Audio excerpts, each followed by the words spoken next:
Hello and welcome to Morning Brew on Politics Social. I'm Graham Hughes. Sorry, it's a bit late getting started there. Hello to Diz and Lost and Fat and L.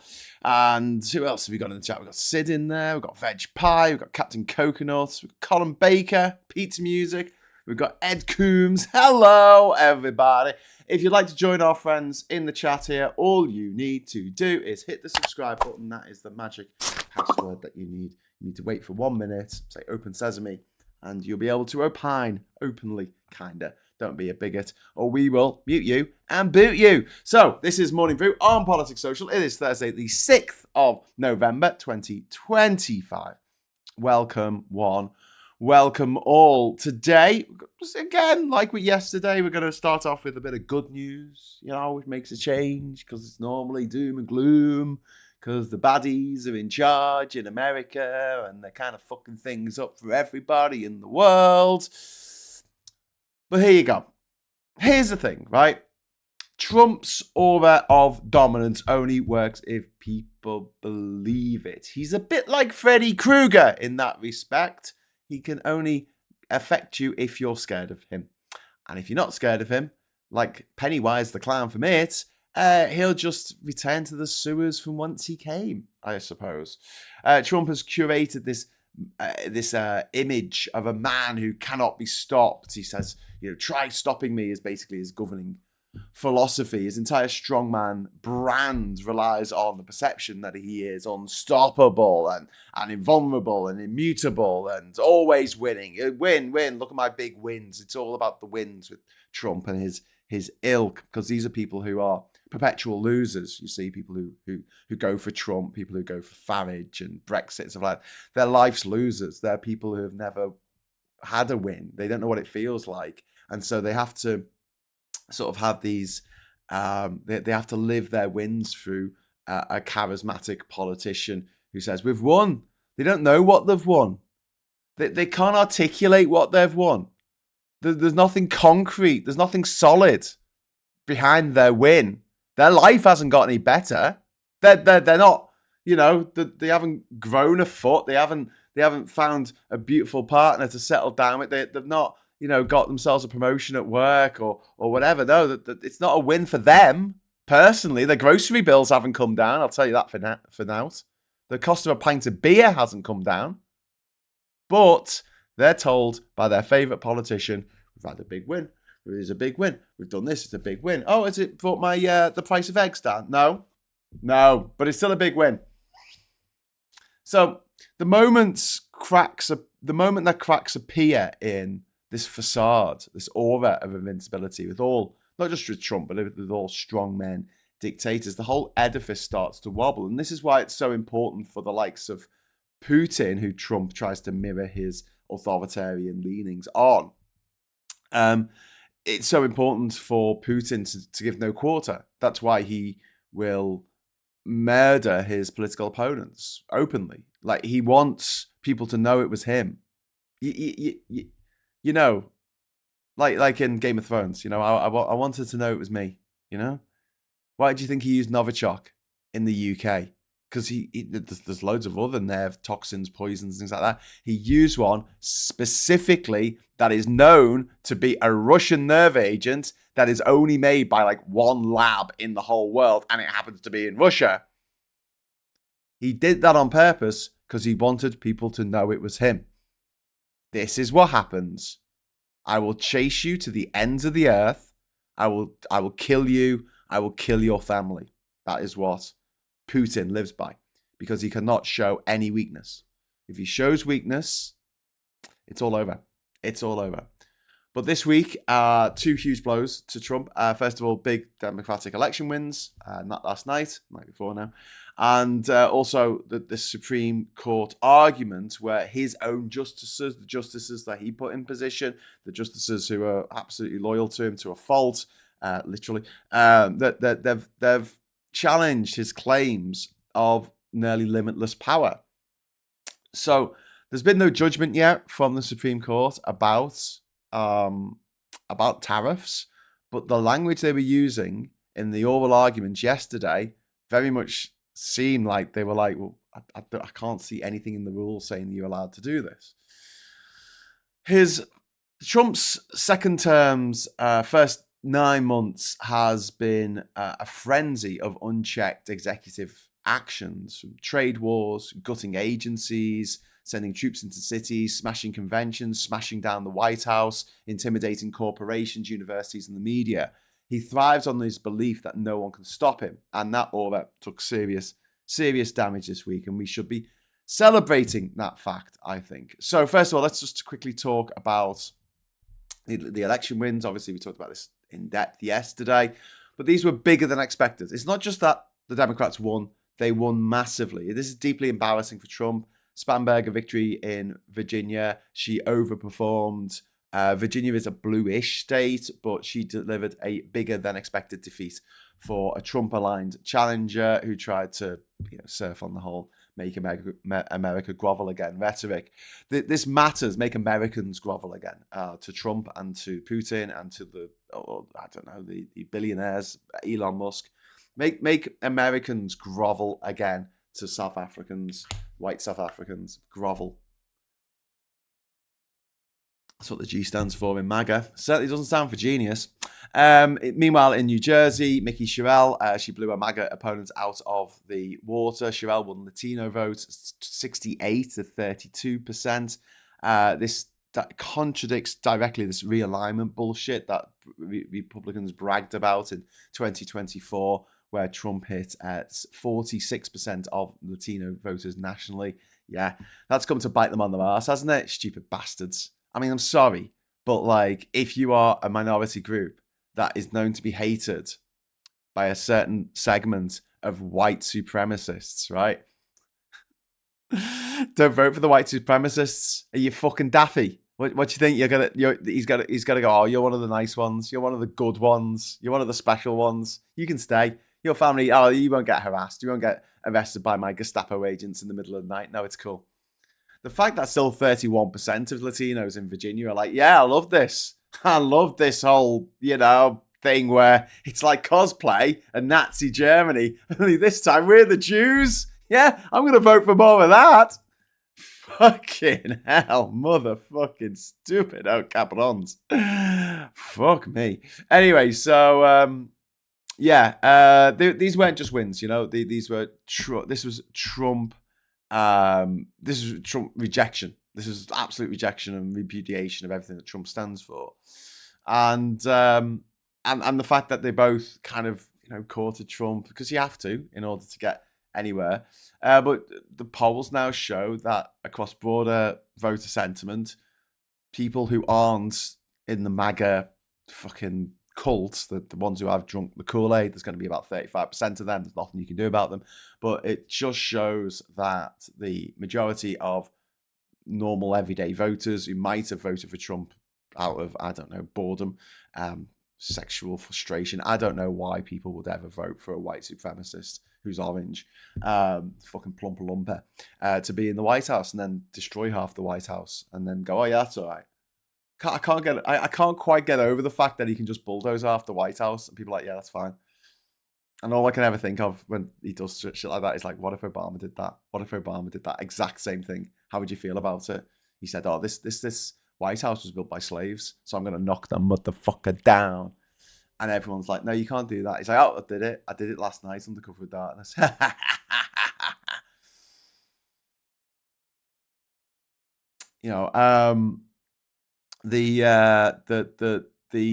The polls are now showing that most people have lost confidence in Trump. They believe the economy is in bad shape and they think that the country is struggling. And his I alone can fix it mantra, which we also see from Nigel Farage, by the way, and every other dictator that's ever fucking lived, every other tyrant who's ever been throughout history. Jesus Christ. I find it really galling the way the same stupid fucking knobheads that, I left school when I was 14. Nothing wrong with that, on the face of it. But if you honestly think that you learned everything you need to know in life at the age of 14 and then you stopped learning for the next 50 years, I think there's something wrong with you. Honestly, maybe it's the lead. It's usually the lead. But I learned everything I needed to know by the age of 14. I don't need to know anything else. That they fall for this. They fall for this I alone can fix it bullshit. And we've got to point it out. We've got to know this never, ever, ever works. Well, he's got the right idea. No, he doesn't. He hasn't got any idea. Trump has got no idea. Farage has got no idea. Fucking fash. Anyway, so with Mamdani in New York, they're right through everything. They raised millions and millions of dollars against him. Trump threatened New Yorkers that if they elected Mamdani, who's a socialist, a Muslim, an immigrant from Uganda, he would cut federal funding to punish them. And they went, okay, whatever. This is like Trump's rule by threat. And New Yorkers didn't blink. Over 50% of them who voted for Mamdani in a landslide. Trump tried to scare them, and they responded by rejecting him even harder. It is quite symbolic. Trump once ruled New York City socially and financially, and he was a cultural icon in New York City. If you can remember that far back in like the 90s when he appeared in Home Alone 2 for some reason. But now the city wants nothing to do with him. His home, this is where he was born. They want nothing to do with him. And this is probably the strongest symbolic blow, because Trump's whole strongman image is rooted in punishing enemies and being feared. And here, the voters are openly defying him. And that matters for momentum. Whenever you have any kind of movement, people actually doing something, it encourages others. It's like when there's a serial killer or a serial rapist on the loose, and the more people who come forward, the more people come forward. It's as simple as that. When there's someone who's a sex pest, someone who's a sexual offender, who, especially if they're a celebrity, once a couple of people come forward, usually there's an avalanche, because these people don't just do one. They don't fuck up once in their life. They're serial offenders because no one has ever told them no. And Trump is the ultimate example of someone who no one has ever really said no to the motherfucker. Gavin Newsom, J.B. Pritzker, Democratic governors finally standing up against Trump. Gavin Newsom pushed back against the Texas gerrymandering. The Californians backed a redistricting plan to stop, well, not to stop, but to counter Trump's gerrymandering in Texas. And Newsom cast it as poking the bear, and now the bear has bitten back. Obviously, California's symbol is the bear. It's on the flag and everything. So this is a celebration, really, of resistance against Trump and his map rigging, his vote rigging, his voter suppression, etc. In Maine, obviously, there was a voter suppression measure that got defeated by the people. And J.B. Pritzker, he's the governor of Illinois, defying. Oh, is he the mayor? Is he the mayor of Chicago? Oh, I've got to look this up now. Jesus, I hate having to look things up while I'm talking. Governor of Illinois. Yes, he is the governor of Illinois. Phew. Had a crisis of confidence there. Anyway, J.B. Pritzker has been spending weeks resisting Trump's threat to wipe out Chicago's semiconductor sector. Trump is trying to use economic warfare, and Pritzker is refusing to budge. States are now developing their own public health guidance because of RFK Jr.'s, who sounds like a corpse come to fucking life. The guy's got a worm in his fucking stupid head. He's so fucking stupid and ugly and thick and just abominable. And I just can't wait till the day when he's not here. He's not with us anymore. I'll do a fucking dance. It'll be great. It'll be like a couple of months ago. Anyway, so after his destruction of the CDC, the purge of the CDC in America, the Centers for Disease Control, this is institutional resistance forming from the bottom up. This is democratic states creating parallel health agencies to actually give people information and not fucking not wellness bullshit about, you know what, you don't need chemotherapy for that cancer. You just got to think happy thoughts. I know that radiotherapy, chemotherapy, immunotherapy, I know it's unpleasant. I know it's difficult. I know fucking hell. I've seen people go through it. I've seen dear friends of mine go through it. I've seen family members go through it. It's fucking horrible. But we know that it can work. Thinking happy thoughts and drinking fucking juice isn't going to fucking work. And all those little fucking morons when someone posts, this happened to Mike a lot. Someone posts, oh, I've got cancer. And they're like, have you tried juice? Oh, yeah, you're being helpful there. Oh, I know someone who just ate fucking pomegranates and he went away.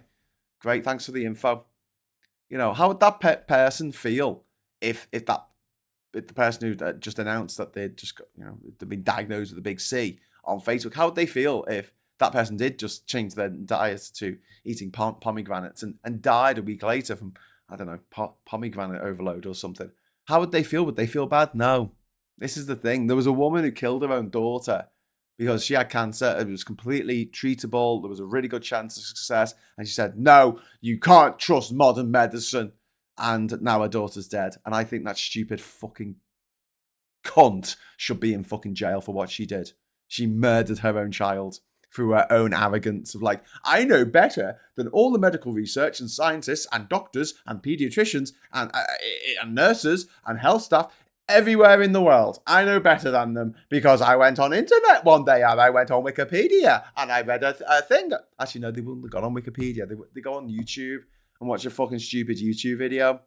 And they go, oh, yeah, that's a point. Oh, yeah, I never thought of it like that.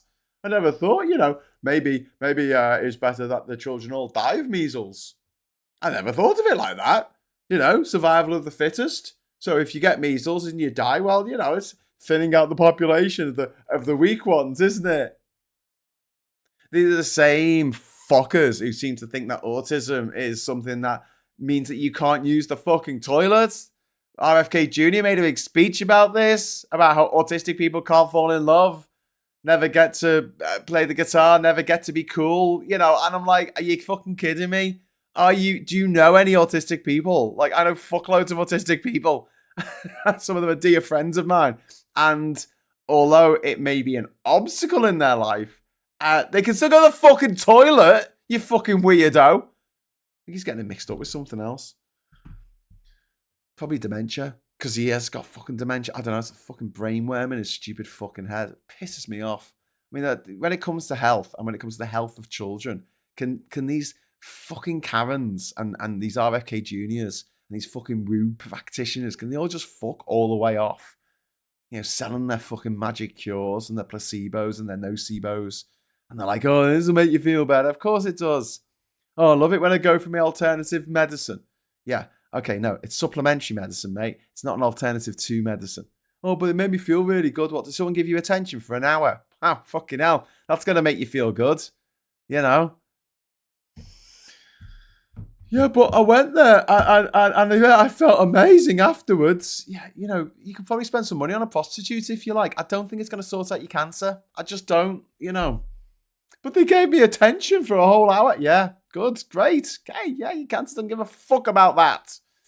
It's death growing inside you. It's a bit like pregnancy, except instead of life going inside you, it's death. And it's not going to be helped by you going off to a chiropractor or having what's it called? The stuff where they put the fucking needles in you. I mean, that might feel good. And I won't knock it if people enjoy it. But it's not an alternative to your fucking chemotherapy. Fuck's sake. Well, I mean, look, everyone has their own body. They can make their own decisions. If they don't want to live anymore because, I don't know, the kids are annoying, that's fair enough. But if they don't want their kids to live anymore because their kids are annoying, no, that's a crime. That's a fucking straight up crime. And you spend the rest of your life in a fucking jail cell thinking about what you've done. Anyway, so yeah, CDC in America is fucking dead. The Department of Education is dead, gutted by Elon Musk and Donald Trump, two of the richest people in the world. And these small resistances matter because they add up, Resistance starts with a few people standing up, as Obama said, and giving courage to others. And that's exactly what's happening now. And then you have a look at Trump's tantrums, his threat, how he's reacted to these setbacks. He's reacted to every challenge with rage and punishment. When Kamala Harris was running for president, she said, I'll be coming into the White House with a to-do list. He'll be coming in with a list of grievances and scores to settle. And she was absolutely right. That is his life mantra, is to settle scores. historically defeats trigger escalation. So,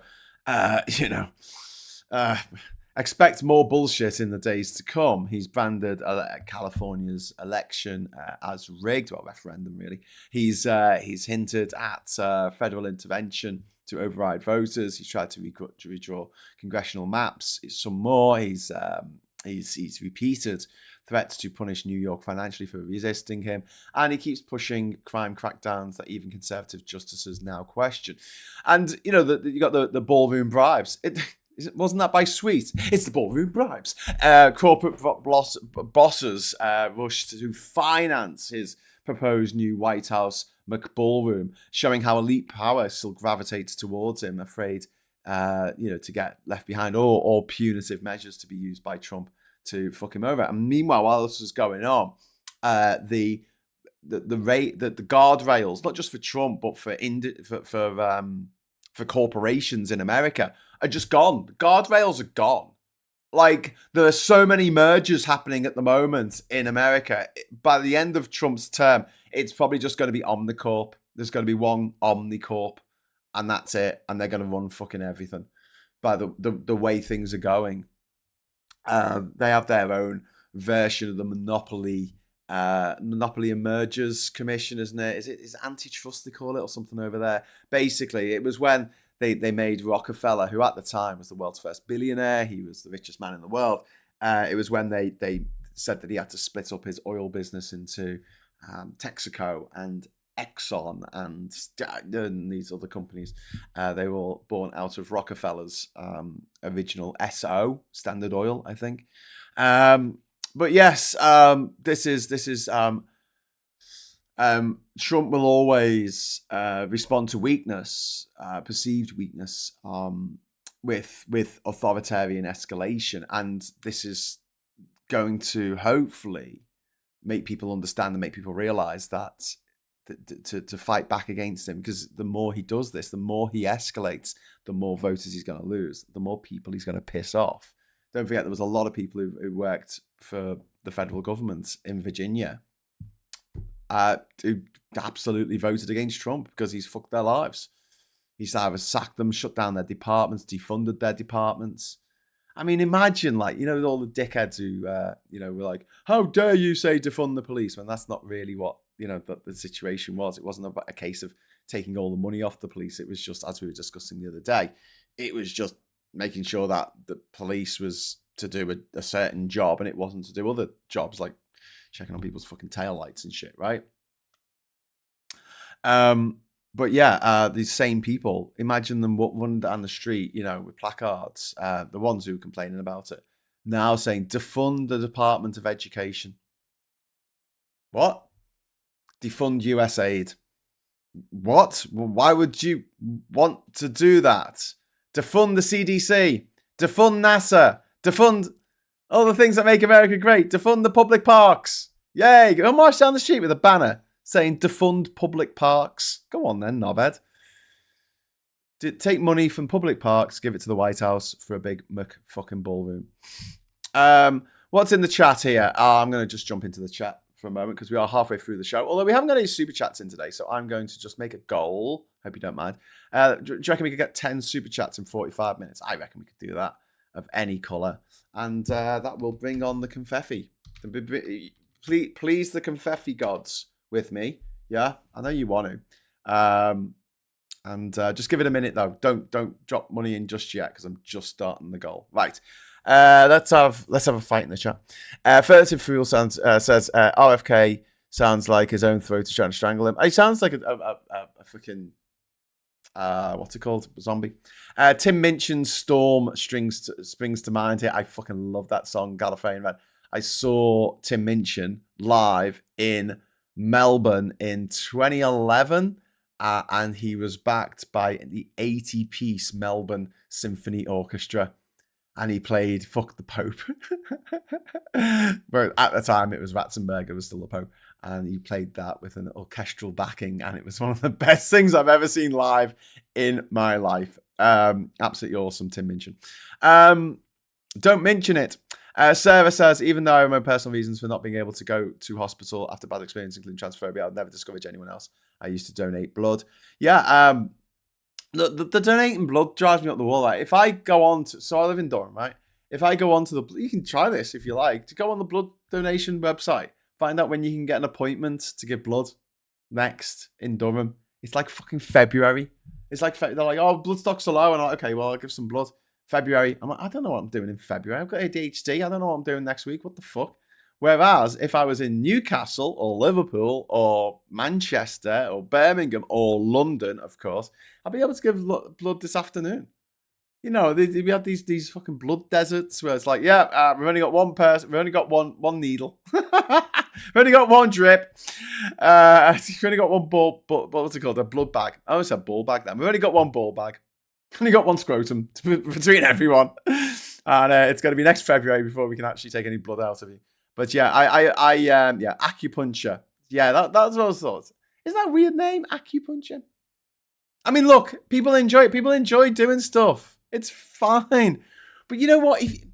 One of the things about chiropractic and acupuncture and putting hot stones on people's backs and massage therapy and stuff like that. Massage therapy is actually, you know, these are things that can help. Absolutely can help with stuff like stress, with stuff like muscle pain.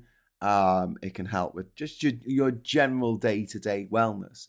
It can't help with cancer, and it's a bit it's as daft as saying, oh well, you know, I've got cancer, and instead of going to the hospital and finding out what my options are, I'm going to spend 1 hour with a BDSM dom because I like BDSM, right?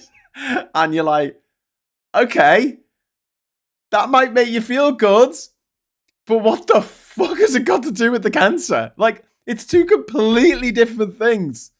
But there are charlatans out there, and this is what pisses me off. There's quite a few, you know, swindlers who swindle people out of their own liberty and their own money. Piss me off, right?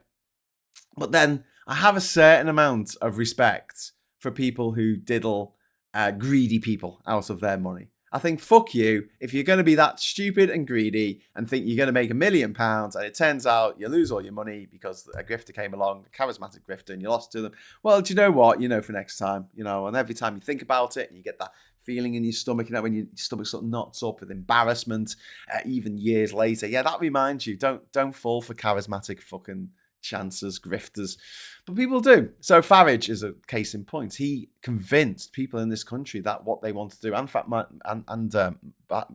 Boris Johnson, he convinced people that what they wanted to do is to give up their own liberties, give up their own freedoms to live and work anywhere in Europe, and make, you know, the cost of living go through the roof, and make it so that their wages stagnate and the economy stalls through their Brexit. Charismatic con men came along and they fucking did that. Drives me up the fucking wall. The people who fell for it, I don't have a lot of sympathy for them because a lot of them voted for Brexit because they're racists or thick. I mean, that's basically everyone who voted for it. You're either thick or racist, or possibly a bit of both. If you voted for Brexit, you've got everyone who voted for Brexit are racist. No, I'm saying that everyone who's racist voted for Brexit. And if you're not racist, you're thick as pig shit. So pick which one you want to be. Pick your camp, right? But yeah, I have a particular personal vendetta against these charlatans, these fucking scumbags who prey on people who are terrified. When you're terrified, you make bad decisions. And so people who have been, you know, given a devastating diagnosis of cancer, for instance, and people panic and they go, oh, shit, what can I do? And then there'll always be the charismatic con man, and it's usually a man, who'll step forth and say, hey, how about you give me 500 quid and I will sell you this snake oil and you will get better. And they're like, fuck yeah, I want to do that. That sounds great. No side effects. Yeah, no effects without side effects, but whatever. And then you've got the people who are just as bad. I wouldn't say worse, because if people are seeking alternative therapies rather than actually getting their fucking cancer medication, or they're, you know, aligning the chakras instead of giving their kids fucking their vaccinations that they need to stay alive or not go deaf. That's pretty abominable. That's pretty unforgivable. These people are eugenicists, as I keep saying. They decided in their head that the weak deserve to die, and they're so fucked up in this belief that they honestly believe that if they're the next on the chopping block, they're like, oh, I'm not going to fight this. In fact, I might give cancer a helping hand. What if cancer's the good guy? But the other ones are the people who claim to speak to the dead. Honestly, these people are fucking scum. How dare they? How fucking dare they? And they say, oh, we give comfort. We give comfort. Okay, I'll do it for free then. Do it for free. Oh no, what? You're charging 500 quid for a sesh? Yeah, for bereaved people who have lost the love of their lives, and you're going to take 500 quid off them to pretend to talk to their dead relative, to their dead partner, their dead lover, their dead child, you sick fuck. Like, that is beyond the pale as far as I'm concerned. I'll call anti-vaxxers eugenicists. But these people who pretend to talk to the dead, I mean, there is a rung of hell that is reserved especially for them. And, I'm sure that they actually think they can do it. I'm sure they have convinced themselves that they can speak to the dead, but it's just born of absolute fucking insane amounts of arrogance. As are many things that humans do, but this one in particular, I think it is really fucking grim. And I think that anyone involved in that industry, and it is an industry, people make millions from it. Make millions from bereaved people. To say, I'll communicate. You lost your child, and they're going to take money off you to pretend to talk to your dead child. Fucking how is that even anywhere near legal? It's just really fucking grim. Anyway, we're getting off the subject a little bit here. DBS check, I think it was called, in Clark. Graham, it's not a ballroom, it's to be his mausoleum like Lennon's. Oh, Jesus Christ. Sarah, I avoid hospital and doctors, same reason. I know, you don't know who's a transphobe, and they're in a position to do damage. That's really upsetting, Elle, and it's really upsetting Gallifreyan as well, and Sarah. Sorry. That people are scared to use the NHS because of the transphobic rhetoric that we've had over the last few years. J.K. Rowling is a fucking menace. She's another one I'm having a fucking party when she's gone. National parks are all a net positive. Well, yeah, that's why Trump got rid of them. Well, they've closed them all down, haven't they? Antitrust, yes. As Standard Oil was being broken up, Rockefeller commented, buy Standard stock on account of the split. There you go. That's from Liz Allen, bringing the data. Bringing the data. Thank you, Liz. Disclosure and barring service, yes. DBS. I had to get my DBS check for Panama for the paperwork that I've got to submit about the island, and I had to get a British DBS check, but I had to get it certified by the Panamanian embassy. And that whole process of doing that, getting it certified, sending it off to my lawyer in Panama took 2.5 months. The DBS check took a couple of days to get here. And oh my God, the embassy. The Panamanian embassy. Oh, anyway, Miss Paula Thomas, thank you very much for the £5 super chat. 1 of 10. Excellent. If alternative medicine worked, it would be medicine and prescribed as such. Simple as that. Yeah. They have a name for alternative medicine that works. That name is medicine. I don't mind supplemental stuff as long as it doesn't interfere.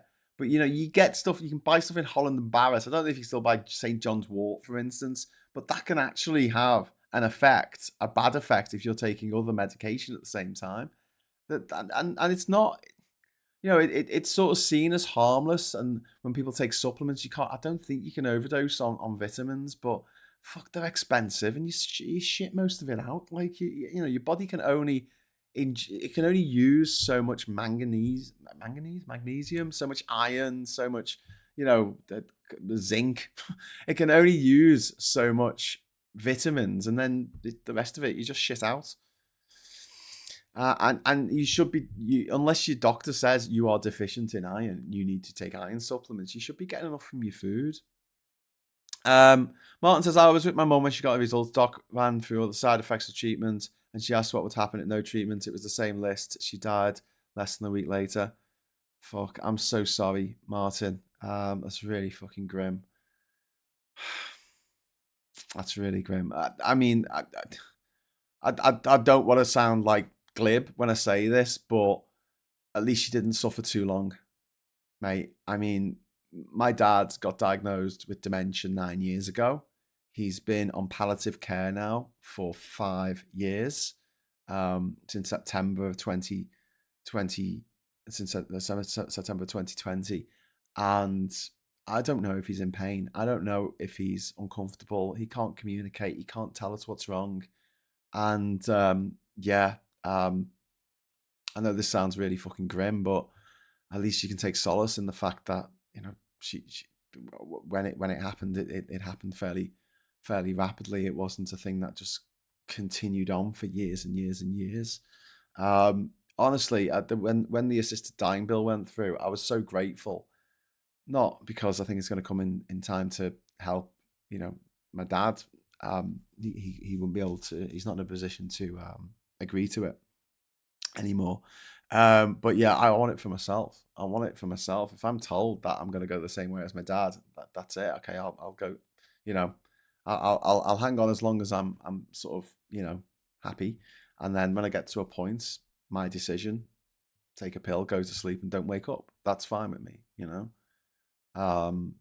The fact that we're not allowed to do that, and it's against the law, and if anyone helps us, then they'll get prosecuted for murder, is just abominable. Absolutely fucking abominable at the moment.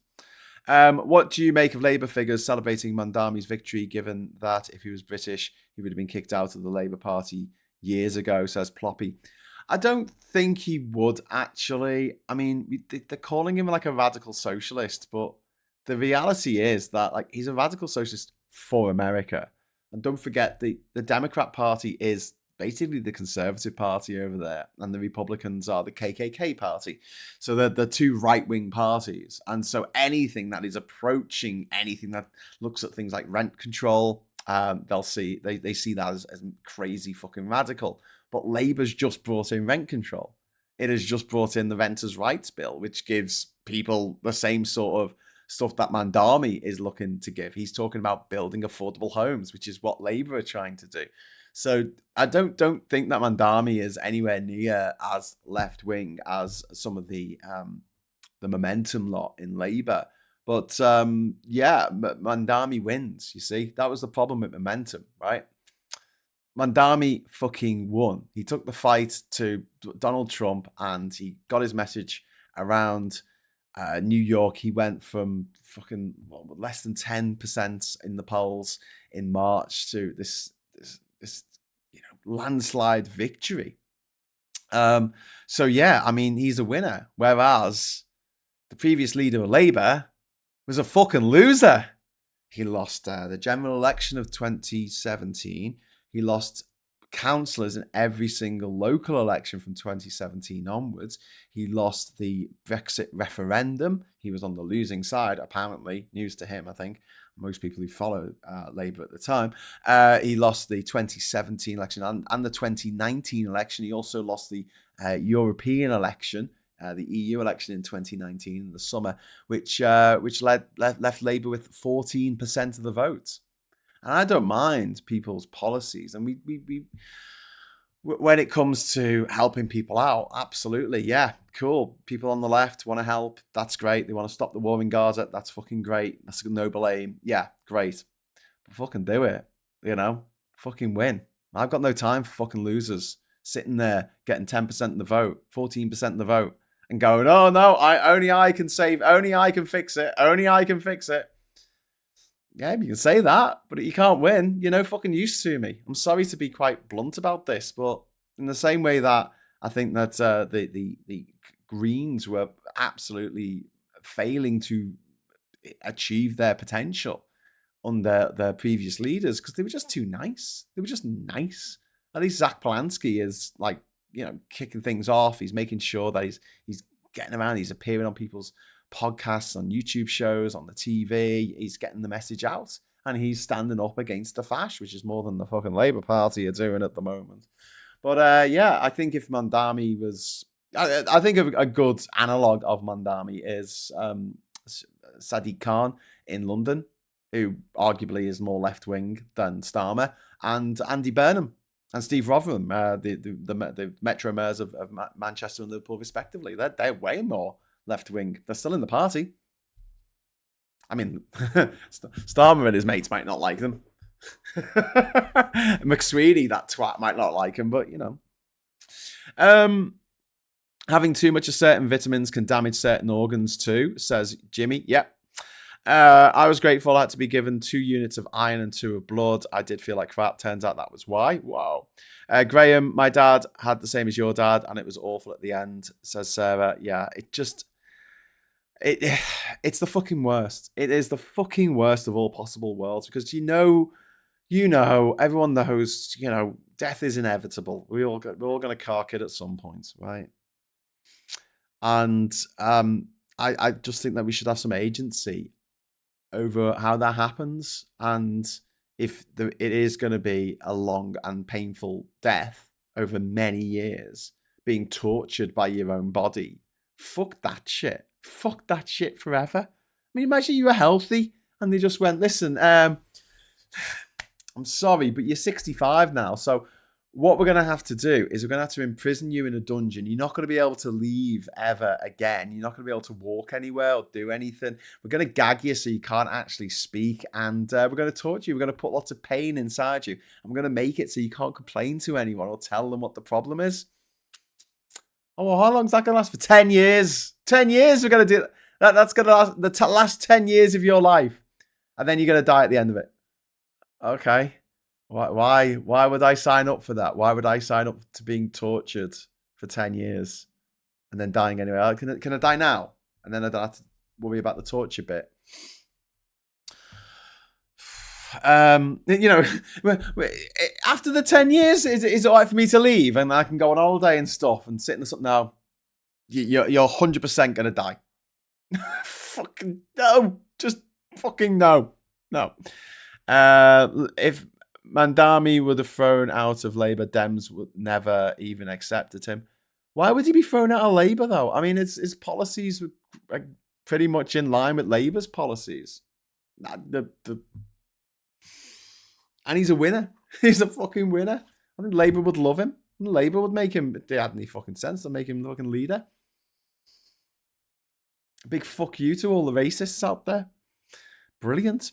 But yeah, I mean, we've got this sort of narrative in this country now that Labour are this right-wing party and all the people working for Labour are just there to make money. And I'm like, if that was the case, they would have joined the fucking Tories. They would have joined fucking refuck. The reality is that most people who join Labour, as MPs or whatever, do actually want to change things for the better for the people that they represent. They do. But the actual front benchers, the government itself, they're fucking shit at it, aren't they? Anyway, they've got a few years to turn the ship around, I guess. Anyway, so I wanted to come to the Supreme Court yesterday.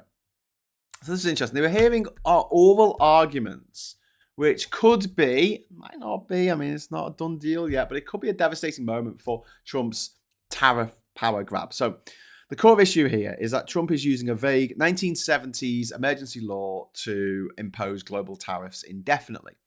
His administration argues that the International Emergency Economic Powers Act gives him the power to regulate the importation, claiming that this includes imposing tariffs of any amount on any country for any duration based solely on his declaration of emergency.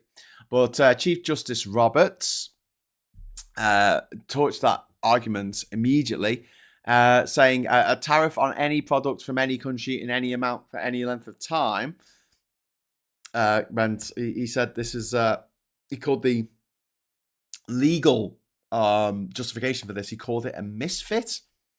And Roberts has noted that this law has never been used for tariffs before. Amy Coney Barrett, who's the latest person to be put into Trump appointee of the Supreme Court, she challenged the idea that regulate importation ever meant imposing tariffs, and the attorney on behalf of Trump, Suer, I think the name was, cited a Nixon-era case, and Barrett shut him down and said it wasn't SCOTUS, it wasn't the Supreme Court who decided on that case. In the case of Nixon, it was an appellate court. That's a bit of a crucial moment in these oral arguments. But Brett Kavanaugh focused on 1971's, Nixon's 1971 tariffs, and he entertained the question of why Congress didn't expressly forbid tariff use when it passed the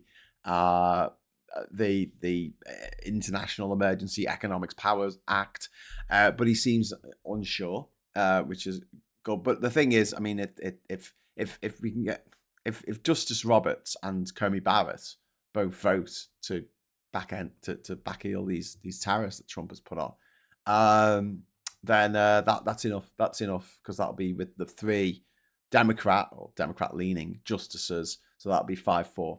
It'll be 5-4. But then, they also talked about the refund nightmare. The court raised the bombshell issue.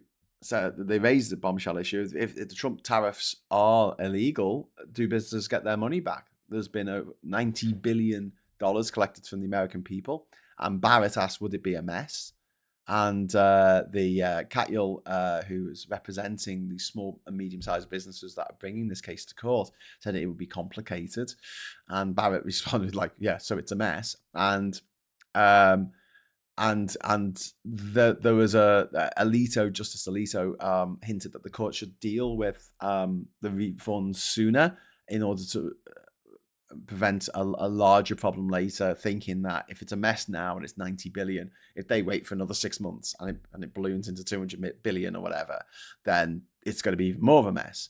But the liberal judges, Kagan livid about Trump declaring that everything is an emergency. Sotomayor said this is a tariff, this is a tax, and Jackson said the point of the IEEPA was to constrain presidents, not to give them unlimited power. So the interpretation of the law by the Republicans, by Trump, by the MAGA lot in the White House, that they say, oh, this law that says that I have restrained power, it actually gives me unlimited power if you squint. And this is the most skeptical of Trump the court has been since Trump's return to office, right? Trump has just been running absolute roughshod over everything that the Constitution stands for. And the Supreme Court has just been giving notes, not even having hearings, just giving notes saying, yeah, it's fine. It's fine. They did that about racial profiling for ICE. So that was brought before them and went, no, it's fine. So this is the first time that they've actually stood up against him and said, nope. So there you go. Sean says, remember, American left is almost center. It's center right. It's center right, Sean. Like the Democrats in America are the equivalent of the conservatives over here.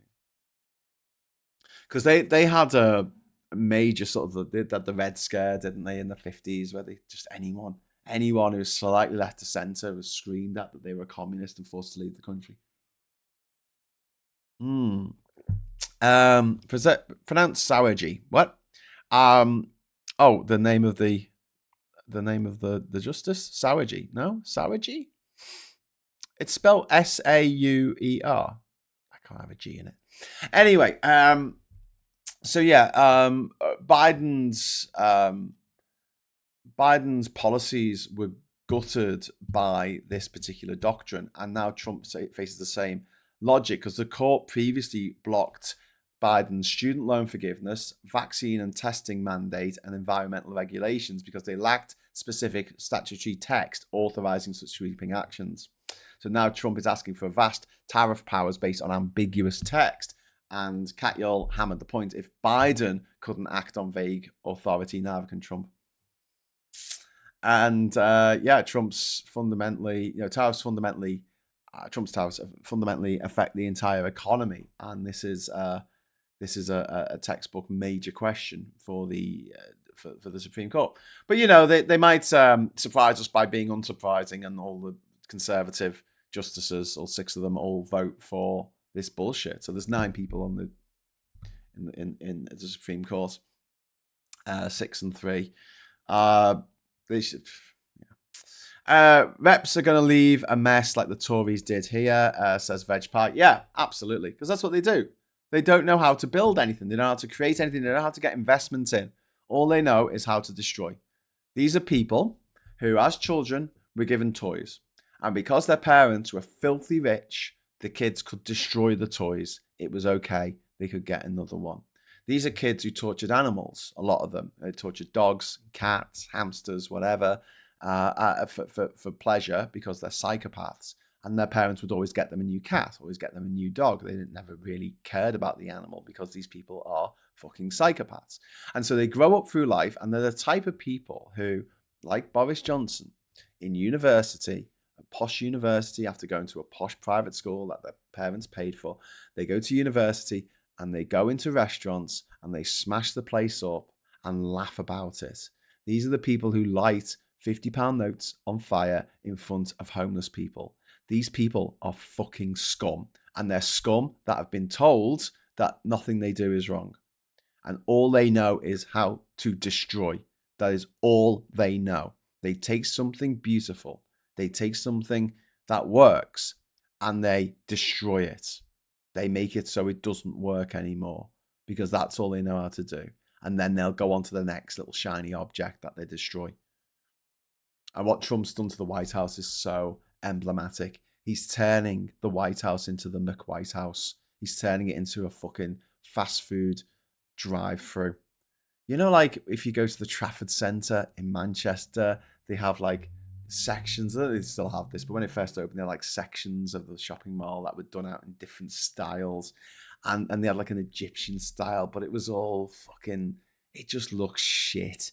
It was all fucking fiberglass, painted fiberglass to look like an Egyptian temple. And as someone who's been to Egypt a lot in my life and explored a lot of Egyptian temples, I'm like, this is just a parody. That's what Trump wants. He wants a shopping mall style parody of the White House attached onto the side of the White House. It's just fucking grim. It's fucking grim. Was Jimmy Hoffa alive then? Maybe. That tower was built at a time of nationwide cement workers' strike. The mafia poured the cement. Trump Tower inspired the Biff character in Back to the Future. Trump is President Biff. Yep, absolutely. We are on the Biff timeline. No G. Lol. His surname sounds like sour, says Brett. So there's no G at the end of it. It's not sour G. You were talking to me. Oh, okay. You talking to me? You're talking to me? Okay. Sour. Okay. Mr. Sour. True Tech says, and Polish migrant workers ended up working for free on that tower. Trump tried to deport them. Even. Yeah. Well, I saw a video, a guy, an older gentleman, talking about how a friend of his who took a contract for Trump back in the day, building job, finished the job. Trump owed him $3.2 million, some fucking mad amount. Trump refused to pay because that's what he does. This was a little guy, you know, just a normal person doing their job. Their building firm. They did all this work for Trump, and then Trump refused to pay. Guy had to go to court, had to fight. Eventually, he got a third of what he was owed. But it's not like this was money for him to go to Acapulco, right? This was money for him to pay the people who worked for him, to pay the contractors, to pay for the equipment, to pay for the resources, to pay for the materials that have been used, right? So he got the money that he did get after he went through court, because Trump doesn't pay people, right? And it was only a third. And then he sold everything from his business. He sold the cement mixers, he sold the trucks, he sold the bulldozers, everything. He sold absolutely everything. And he used that money to pay off all the people that he owes, all of the contractors, that, you know, subcontractors, and paying off for the materials and all that as best he could. And then once he'd finished doing that, he went home and blew his brains out. Trump. And he's not the only person that Trump has done that to. He's famous for not paying people to do the job. I fucking hate Trump, and I hate people who vote for him because they are on the side of Trump against themselves. You know, they don't seem to realize they think they can join this bully, and he won't bully them because we voted for you. Say the Latinos for Trump, the stupid bastards. I mean, fucking hell.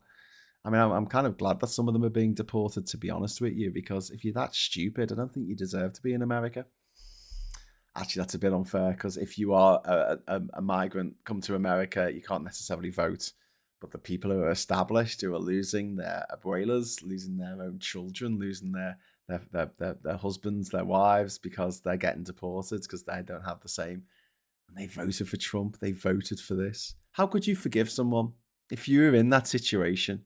If you were in a situation where you were married to someone, the love of your life, right? And you had kids together, and they had a decision to make, and their decision was that you should get deported from the country. Like, what the fuck? So you went out and you voted to deport your spouse. Like, how could you ever, if you were the person getting deported, how could you ever forgive them? How could you ever go, oh yeah, well, I suppose that's all right. Fair enough, innit? It's a fair cop. It just wouldn't happen. Woody Guthrie wrote a song about a slum landlord. That landlord was Fred Trump. Yeah. Throws out senior citizens, trying to get them to leave from prime Central Park real estate. None of Trump's kids look anything like him. There's loads of videos of gay people thinking they'll be fine under Trump if they agree with him. Yeah. Because Nazis never go after gay people. That never happens. That never happens. So anyway, so you look, the last thing I want to talk about before we go to the papers is Trump's third term fantasy is fizzling out. Trump has privately floated constitutional workarounds. MAGA Republicans have been whispering publicly about ways to circumvent the 22nd Amendment, which says that a president can only serve 2 terms. But Trump finally admitted on Air Force One that he's not allowed to run. He said it was too bad. But it's a signal that the fantasy has run out of plausibility. And also Speaker Mike Johnson has said, I don't see a path for that when talking about Trump running again. And Johnson's normally a fucking doormat with a flaming bag of shit on it for Donald Trump. But even he's saying, no, not going to happen. So, I mean, it still might. I don't know. But yeah, it does show that the mask of invincibility is very much slipping. And but this is not the collapse of Trumpism. He still controls Congress and the military and the billionaires. Well, they control him. And he still has Fox News and Truth Social and all his bullshit fucking media mates to spread his bullshit far and wide. But the aura's a bit different now. Trump's brand depends on dominance. Cracks are deadly to strongmen, dictators like what he wants to be. And also, I mean, like, this just shows that America, and I've said this before, America's not North Korea. They're not Russia, who have lived for centuries under feudalism, under strongman dictators who boss people around and kill people who disagree with them. They're used to it. They're used to not having freedom. Whereas Americans aren't used to not having freedom. They make a big thing about it. So, yeah. By the way, did I mention yesterday about Graham Linehan going? I think we did we mention this on the? I was broadcasting for so long yesterday. I can't remember what I was talking about, but I seem to remember we were talking about Graham Linehan. In fact, he's going to America, because they have open carry or concealed carry there. He's going to a state in America, Arizona. Yeah, I think we were talking about it. I think we definitely mentioned it. I remember people in the chat just going like, "What the fuck?" He says because people are polite there, because everyone's packing. Anyway, so this moment after the special midterm elections, midterm elections, this could be the moment that future historians identify as the moment when momentum shifted against Trump, against his dreams of oligarchy, which is the America that he wants to create for future generations to suffer in, because he's a fucking sadist. So yeah, Trump can survive scandals, he can survive crimes and failures, but he can't survive looking weak. He just can't. And and this week probably ended the idea that his power can't be challenged, because it definitely can. People can fight back. States can resist. Courts can push back. Voters can push back. So, I'm feeling a little less hopeless about the situation in America this week. So there you go. There's a positive to end on for this section. Sean, thank you very much for the £2 super chat. Trump leaving, ballroom won't be ready for 6 years. Well, yeah, I don't think he's going to go for the election. I think he's just going to decide to stay in the White House. But January the 20th, 2029, can't come soon enough, will be the moment that he stops being president and becomes an ordinary citizen, and he'll be done for trespassing in the White House, no matter what he's done to that fucking building. Jesus Christ. Trump's immigration policy, I suppose it's an easy way for Trump to end things with Melania. He pulled the East Wing down, but she got out the rubble. She wasn't there. She's barely ever with him. She fucking hates the man, probably as much as we do, but she stays with him for his money. There was a huge swing of Latino voters, that many in the state races. Who would have thunked it? Well, yeah, maybe people are starting to wake up to the reality of the ICE raids are not discriminating against whether you are a resident, whether you got a green card, whether you're an actual US citizen. If you look like you're from Mexico, you're in trouble. Kirsty, thank you very much for the £10 super chat. These billionaires are the kids from school that no one liked, and they always wanted to be the cool kids, but like the kid from The Incredibles who always wanted to be the sidekick. Very good analogy, Kirsty. Yeah, you're right. You're absolutely right. Thank you for the super chat. But yeah, definitely syndrome. Syndrome, is it? From the Incredibles, when everyone's super, no one will be. Colin says Roe versus Wade fell. Now Obergefell isn't safe. Colin, what's Obergefell? Obergefell. Sorry. It's that's same-sex couples. Fuck yeah. We know it's not safe, and there could be a case of lots of happily married couples who suddenly have their marriages annulled by the state, because the state's like, no, you can't be in love, you can't be happy together. But the real worry, I mean, that's bad enough, but the real worry is going to be about adoption, about families that are going to be torn apart if this happens. It's really grim. It's really grim. But yeah, some gay people voted for this. Some gay people voted for to have their marriage annulled. It's a strange thing to do, but there you go.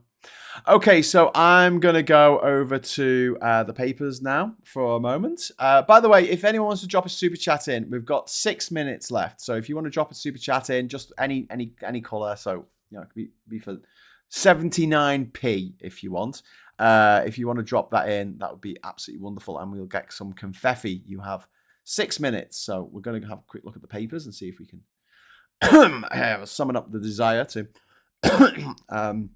go through this shit. The Times here leads with a fucking fantastic picture of there's Mike Dix and his new haircut there, meeting Queen Camilla.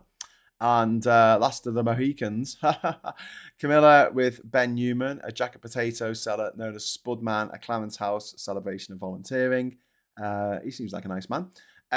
Curriculum overhaul will set back social mobility, says Gove. Lammy snared by latest migrant release blunder. Apparently, they're not an illegal migrant. The news out of the Telegraph yesterday was that it was an illegal migrant when it actually wasn't. The what was I going to say? So what happened was the Tories got wind that an asylum seeker had been accidentally released from custody last week. This was revealed to someone in the Tory party in before Prime Minister's questions, and obviously David Lammy would have known about it. And so the Tories, knowing that this story was about to go out and was embargoed till 12:30, Prime Minister's questions obviously starts at 12 o'clock.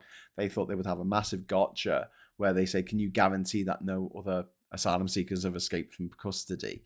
And the Tory who was standing in for Badenoch yesterday Cleavage, something like that. Derek Cleavage or something, I think his name is. He did this. He did it over and over again. He asked the same question 6 times. He lost count of how many times he asked the question of like, can you guarantee that no one's escaped from custody? That no asylum seekers escaped from custody?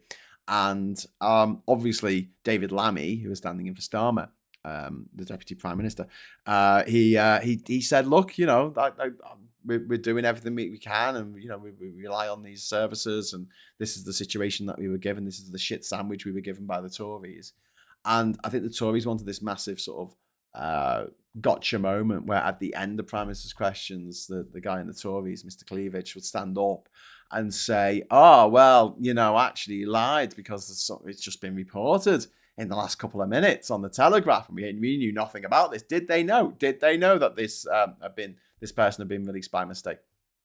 But it turns out they weren't an asylum seeker. Funny that. Anyway, oh wow, we're getting loads of super chats come in from Viper Scott. Thank you, Viper Scott, for your £1 super chat, and then another £1 super chat. I think Viper Scott wants to get some confetti, so thank you for that. And then Miss Paula Thomas, thank you very much for the £2 super chat. Also, Loving versus Virginia, which is mixed race marriage. What they're gonna make mixed race marriage illegal again? What the mixed? How is the we're all one race with the fucking human race, with the human fucking race? Imagine making it. Imagine banning people from, I don't know, from like, hey, we got it, confetti, woo! We got the confetti, yeah. Imagine banning people from marrying someone that they fancy, and they fancies them. You know, it's like everyone with blonde eyes and blue hair, you can't get married anymore, you blonde-eyed, blue-haired people. Oh, okay. Are you married to one of them? You can't be married anymore. Why not? Because they got the wrong hair colour. They got the wrong eye colour.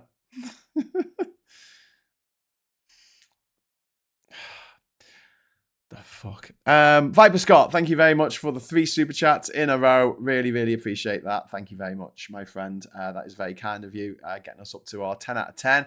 And Andrew Ray, thank you very much for the £2 super chat there. With our what's up, motherfuckers, and the Ukrainian flag. So yes, thank you very much, Andrew, and everyone. Yay, confetti. But yeah, I mean, you don't want to marry a black person? Fine.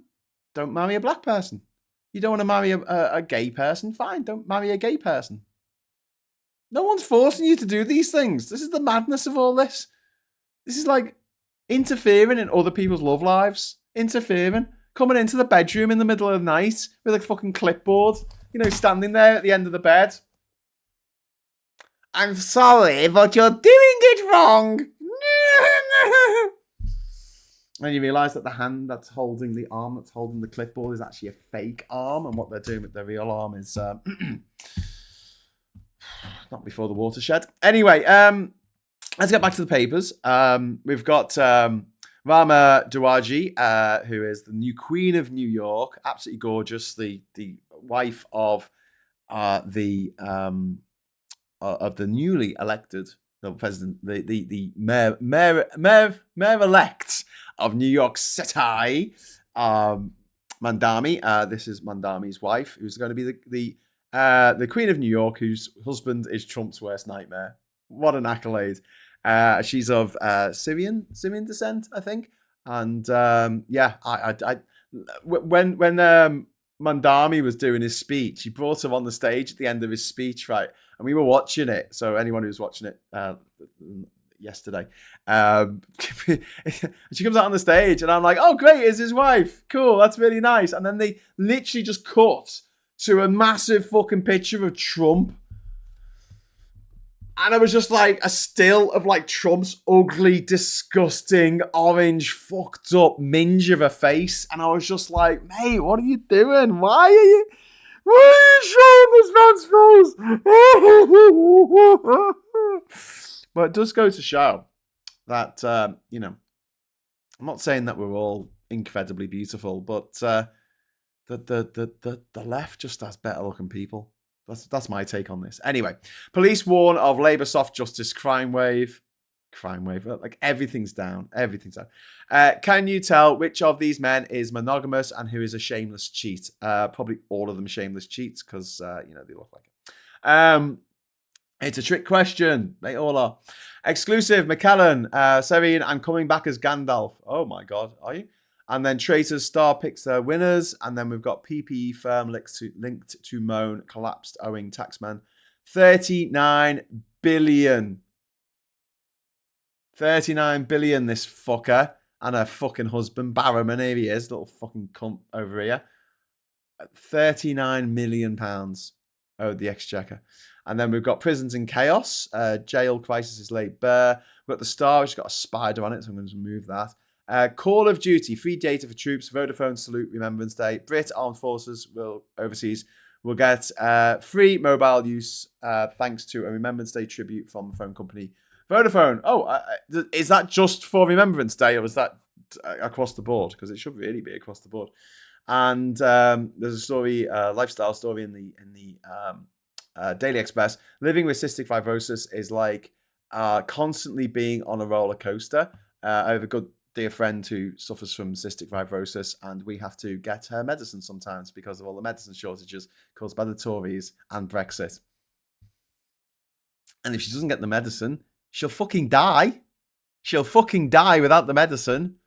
And she has to go on the Boots website and find out where in the country the medicine is. And if any of it is anywhere in the northeast, if it's in Chester Street, if it's in Seaham or Newcastle or Stanhope or anywhere, we have to drive. We have to drive to go and get it and pick it up and send it to. She's got to send us her prescription through the post, and then we've got to send her. What a time to be alive. Anyway, shocking release of Algerian sex attack convict. Labour was told to get a grip of the prison fiasco after a second migrant sex offender was mistakenly released. Not an asylum seeker, by the way. Who will win Claudia's Celebrity Traitors cash? It goes to charity, doesn't it? I hope it goes to charity. I don't like giving rich people extra money. Battle of New York. City braces from Mamdani versus Trump. President plots revenge against new socialist mayor. And then I took a lover while my husband had dementia. Bit harsh. Manhunt for new missing prisoners as Deputy PM feels heat over blunders. Justice Secretary and Deputy PM David Lammy faces questions after an Algerian sex offender in the UK illegally meant to be deported and is released by prison by mistake, and nobody knew for a week. This is shit, okay? Don't get me wrong, this is shit. This is the one thing we didn't want to happen. But at the same time, this is the institution, this is the system, this is the setup that they inherited from the Tories with overflowing prisons, not enough prison space, people going to jail for stupid fucking reasons and clogging up our prisons because the Tories wanted to be tough on crime. Not on the causes of crime. They liked the causes of crime. They wanted more crime. Unfortunately for them, a lot of people don't want to commit crime these days. So the crime rates are going down across the board, despite, the newspapers going, there's a crime wave! There's a crime wave! There isn't. How to stop how to spot a modern day hyacinth bouquet. The rise of the left-wing disruptors, and a picture of Zohran there. We've also got paper mile to hit drivers in budget. Owners of electric vehicle will face an extra £250 a year bill as fuel duty revenue falls. Okay, it's understandable. As someone who uses an electric car myself, I understand that they need to get that money that they used to get from fuel.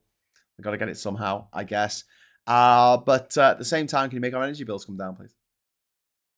Can you make our energy bills come down, please? Yeah.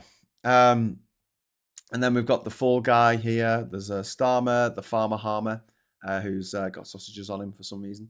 Obviously an effigy, I think, for bonfire night, which was last night. Migrants given asylum despite sex charges, says whistleblower.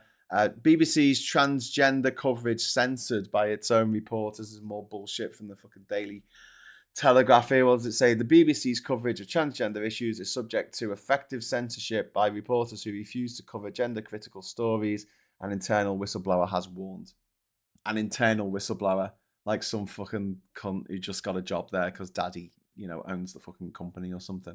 Hey, daddy owns the production company. I'd like to, can I make a TV show? Daddy is very rich. I want to make a TV show. And then we've got The Guardian on the right. Lammy under pressure after 2 more prisoners mistakenly freed. We've got Democrat Mamdani in historic win in New York. And then we've got academics tell of heavy pressure from China.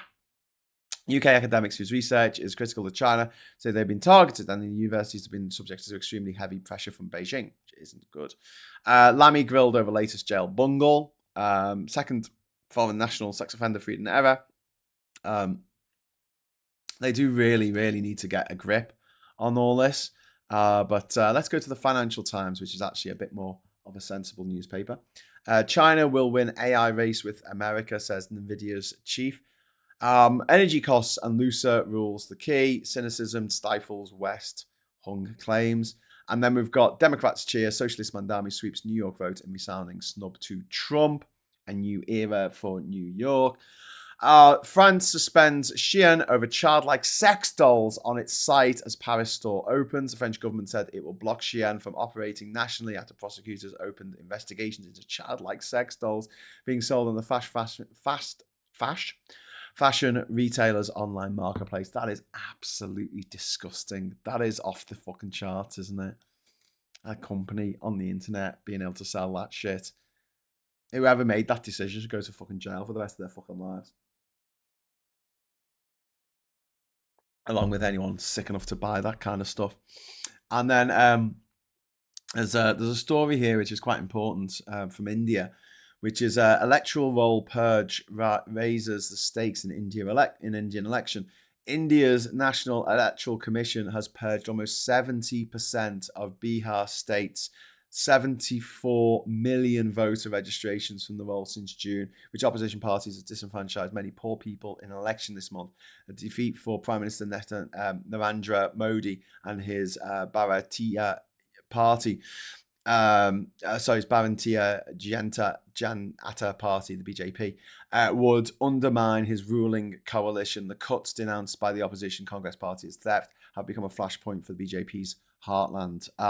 It's taken cue from Trump and other countries like Orban in Hungary. Voter suppression to stop the poor from voting because they're not going to vote for you.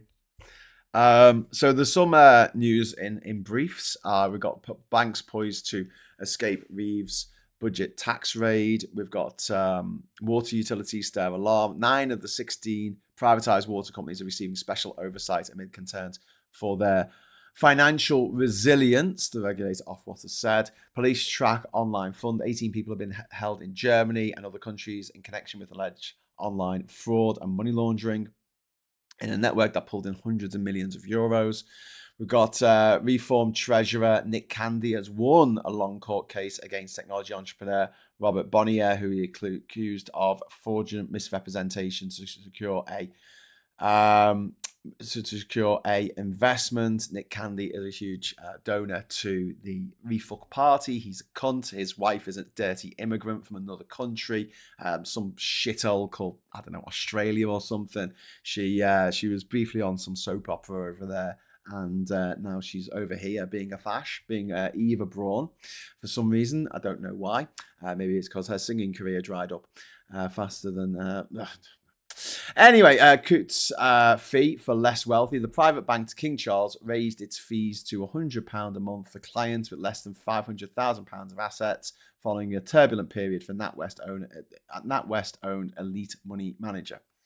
This is the Coutts bank account that Nigel Farage couldn't get and was front page news for 2 weeks because how dare he not be allowed to have a posh bank account, because that's really important to the people here in Durham who all voted for his fucking party because they want posh bank accounts too, I suppose. Nuclear pressure on Iran. So Tehran must have seriously improved cooperation with UN inspectors. And the German bank Deutsche Bank seeks AI hedge, is exploring ways to hedge its exposure to data centers after extending its sector billions of dollars in debt to meet demand for artificial intelligence and cloud computing. Two things I fucking, It drives you the wall like cloud. I don't want to save it to the cloud. It's fine. I'll save it to my computer. It's fine. I can save it to my computer. It's okay. I don't need to share it with the world. I don't need to share it with Microsoft. I don't need to share it.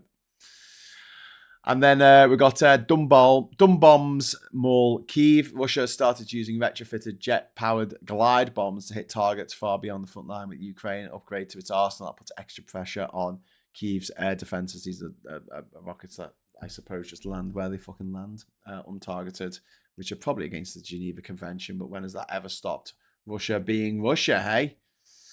But yeah. So yeah, a bit of positive news this morning that there is some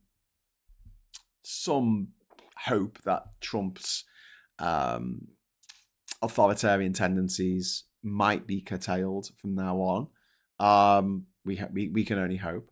But yeah, the voter rejection of Trump, it might get to a point there where no matter how much voter suppression he puts on, no matter how much they try to gerrymander, there is just no mathematical way that they can get enough of his core supporters out to defeat the people who are not his core supporters. You're talking a third of the people against 2/3 of the people, and the maths just they just don't math, as they say in America.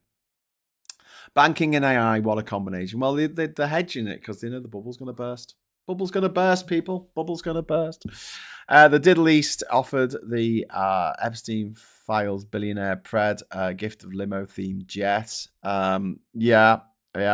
Frogmore Cottage could be a rehab centre. Make some room in prisons. That'd be a really good idea. Can you believe that Andrew is being chucked out of his, 27 fucking room mansion, and he as his punishment he's being put in a 46 fucking room mansion that they probably call a cottage, but it's not. Prison population is around 80k in a country over 60 million. It's not much, is it? No, because most people don't commit crimes. Most people are nice. Most people just get on. Are you doing David Mitchell voice for a connected BBC employee?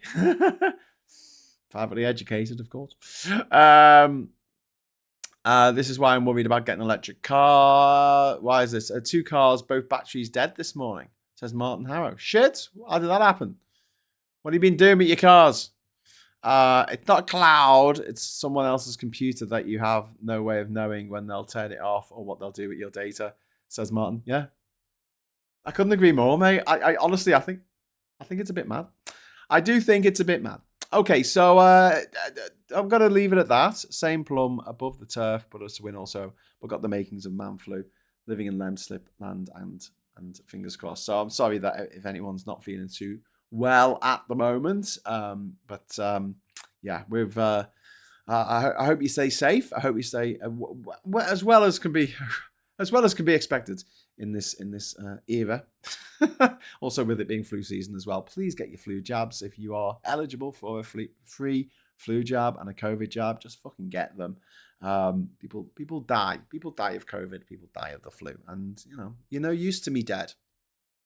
Okay.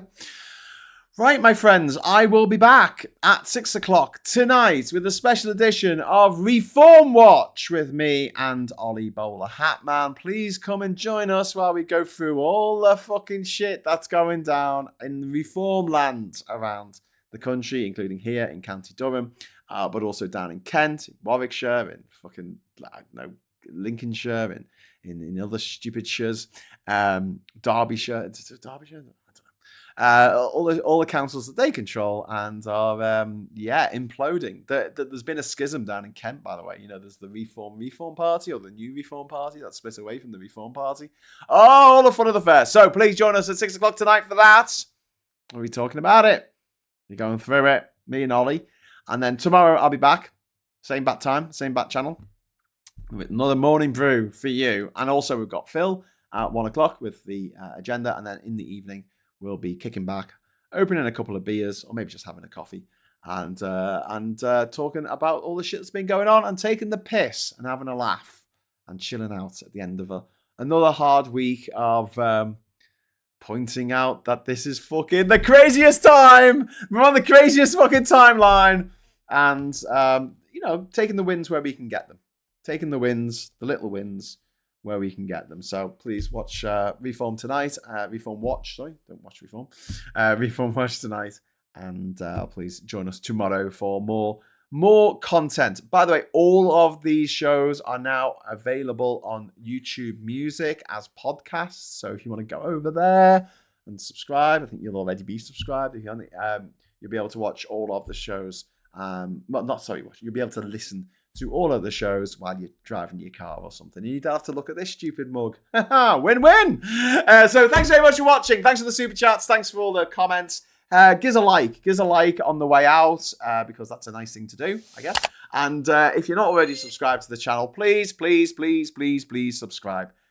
It's very groovy. And if you'd like to have a rose after your name in the credits, and also access to the Politics Social Discord server, an exclusive group of people who hang out after the shows to discuss matters anon, we just head over to the join button.